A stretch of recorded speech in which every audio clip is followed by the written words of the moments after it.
Hello guys, welcome to my channel. Today we are going to see how to uninstall or install Microsoft Store apps on your Windows 10 or Windows 11 computer guys.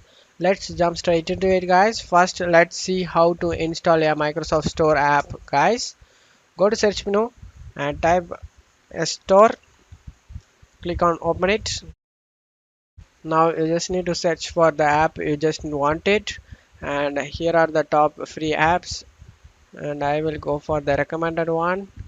I'm going to download the Spotify. Click on it.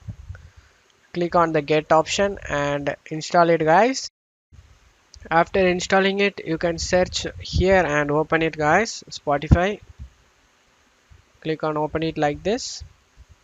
We have installed Spotify music and its podcast. And now that's how you install Microsoft Store apps guys. Any apps like this you can install it.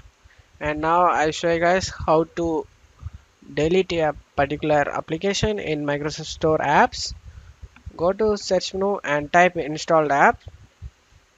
Click on open it guys. You just need to search for the apps that you want to delete it. I want to delete the Spotify. For example, I'm doing it. Click on this three dot icon and select uninstall guys. Select uninstall and uninstall it. And that's how you uninstall any application in Microsoft Store apps guys. And that's it for today's video guys. Give me a like and subscribe. Thank you.